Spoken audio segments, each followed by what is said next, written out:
Hit TV YouTube channels లో మీ వ్యాపార ప్రకటనలకు మరియు ప్రమోషనల్ ఇంటర్వ్యూస్ కోసం వెంటనే సంప్రదించండి. నమస్కారం గురుగారండి. మీరు రోజు బ్రహ్మయజ్ఞం చేయమంటారు కదా, ఆ బ్రహ్మయజ్ఞం చేయడం వల్ల వచ్చే లాభం ఏంటి, చేయకపోతే వచ్చే నష్టం ఏంటి, అసలు ఎందుకు చేయాలి? ఇంతకుముందు గురువు గారిని సంధ్యావందనం గురించి, అగ్నికార్యం గురించి ఇద్దరు విద్యార్థులు ప్రశ్నించారు. గురుగారు చాలా విశేషంగా చెప్పారు. సంధ్యావందనం అంటే అసుర సంధ్య అంటుంటారు మన వాళ్ళు పెద్దలు. ఆ సంధ్యా సమయంలో అసురుడు అంటే రాక్షసుడు సూర్యుడు ఉదయించకుండా అడ్డుపడుతుంటారు.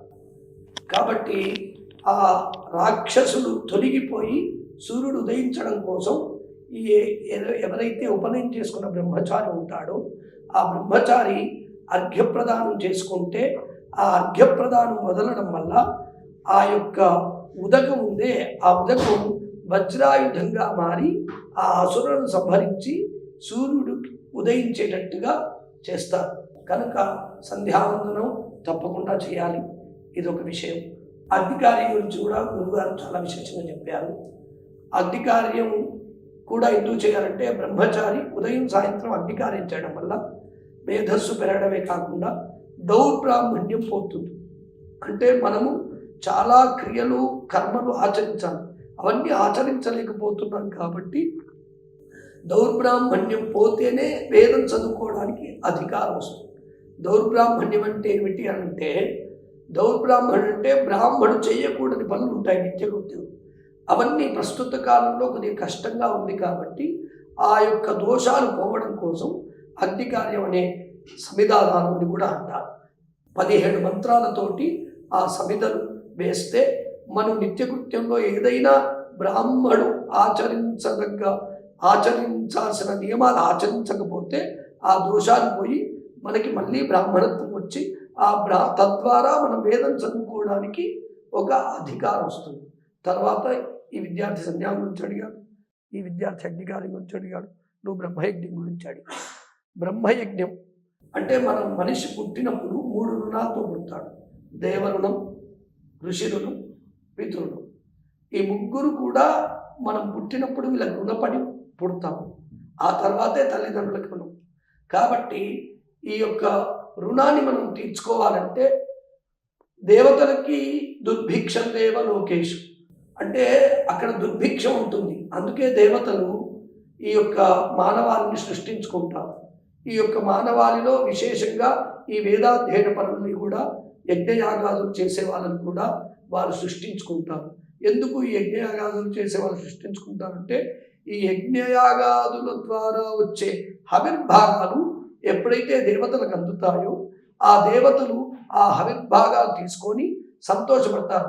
మనకి ఎలా అయితే నిత్యకృత్యం అమ్మగారు మనకి అన్నం వండి పెడుతున్నారు, మనం తిని మన లోపల అగ్నిహోత్రుడు ఉంటాడు, గర్భంలో మన ఉదరంలో అగ్నిహోత్రుడు ఉంటాడు. ఎలా అయితే మనం భోజనం చేసినప్పుడు మన ఉదరంలో ఉండే అగ్నిహోత్రుడు సంతోషపడతాడో అలాగే మనం యజ్ఞయాగాదుల ద్వారా హవిర్భాగాలు దేవతలకు అందిస్తే ఆ దేవతలు సంతోషపడి వారికి భోజనం అన్నమాట. ఆ భోజనం సమయానికి మనం అందిస్తే ప్రకృతి వైపరీత్యాలు రాకుండా వారు మనకి సృష్టి అంటే ఏ కాలంలో ఎలాంటి ఎండ ఉండాలి, ఎలాంటి వర్షపాతం ఉండాలి, ఎలాంటి చలి ఉండాలి అని ప్రకృతి వైపరీత్యాలకి ఎలాంటి దోషం లేకుండా దేవతలు మనల్ని అనుగ్రహిస్తారు. అలా దేవరుణాన్ని మునులు అంటే ఋషులు మనకు అందించిన పరంపర ఏదైతే ఉందో ఆ పరంపరను మనం కాపాడుకుంటూ ఉంటే ఋషులు సంతోషపడతారు. అట్లాగే పితృదేవతలకి మనము ప్రతి సంవత్సరం ఆబ్దికాలని పెడుతుంటాం. ప్రతి సంవత్సరం వచ్చే ఆబ్దికాలే కాకుండా చాలా ప్రతి అమావాస్య రోజు కూడా ఆర్థికం పెట్టమని ఉంది. ఇది అమావాస్యనే కాకుండా చాలా పితృదేవతలకి చాలా విశేషమైన రోజులు ఉన్నాయి. అవన్నీ ఇప్పుడు చెప్పుకునే సమయం లేదు. కనుక ఈ పితృలను కూడా మనం తీర్చుకోవాలి. కనుక ఇవన్నీ తీరుస్తూనే నిత్యం మనం తాన్ దేవాగుస్తర్పయామి, సర్వాన్ దేవాగుస్తర్పయామి, సర్వాన్ దేవ గణాగుస్తర్పయామి, సర్వాహదేవ పత్ని స్తర్పయామి అని దేవతకు తర్పణం చేస్తాం. అట్లాగే తాన్ ఋషిగుస్తర్పయామి 2 సార్లుగా చేస్తాం. తాన్ ఋషిగుస్తర్పయామి, తాన్ ఋషిగుస్తర్పయామి, సర్వాన్ ఋషిగుస్తర్పయామి, సర్వాన్ ఋషిగుస్తర్పయామి. అట్లా వారి పరంపర అంటే పుత్రులు పౌత్రులు అలా భూపితృ స్తర్పయామి అలాగే పితృతర్పణం 3 సార్లుగా చేస్తాం. తాను పితృగుస్తర్పయామి, తాను పితృగుస్తర్పయామి, తాను పితృగుస్తర్పయామి. ఎందుకు 3 సార్లు చేస్తామంటే ఈ యొక్క ఉదకం వారికి మనం రోజు ఇచ్చే ఆహారం. దీనివల్ల మనం రోజు ఈ బ్రహ్మయజ్ఞం సంధ్యావందనం, అగ్నికార్యం, బ్రహ్మయజ్ఞం ఈ 3 చేసుకోవడం వల్ల మనం దేవ ఋషి పితృరుణాలు తీర్చుకోవడమే కాకుండా వేదాధ్యయనం, ఏదైతే నువ్వు వేద పాఠశాలకు వచ్చి వేదాధ్యయనం చేయాలని సంకల్పం చేసావో ఆ సంకల్పానికి ఇవన్నీ కూడా ఆయుధాలు అన్నమాట. ఈ ఆయుధాలు ధరించినప్పుడే కదా మనకి పూర్తి వేద పండితుడు అనే ఒక బిరుదు మనకు వస్తుంది. ఈ ఆయుధాలు ఏమీ లేకుండా మనం కత్తి విడిచి సాము అనేదో సామెత చెప్తారు కదా, యుద్ధం చేసినట్టుగా ఉంటుంది. కాబట్టి ఆచార్యహీనం నపునంతి వేదా.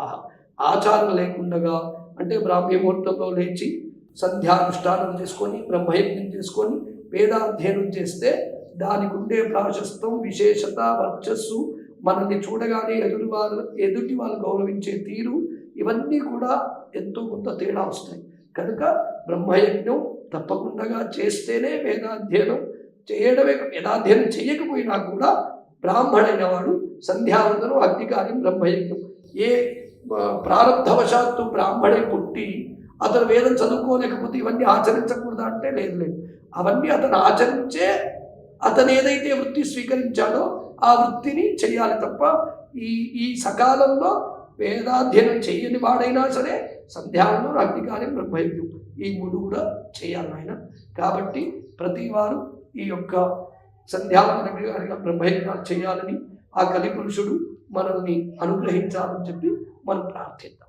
నాకు వచ్చిన సందేహాన్ని తీర్చినందుకు మీకు చాలా ధన్యవాదాలు గురువుగారు.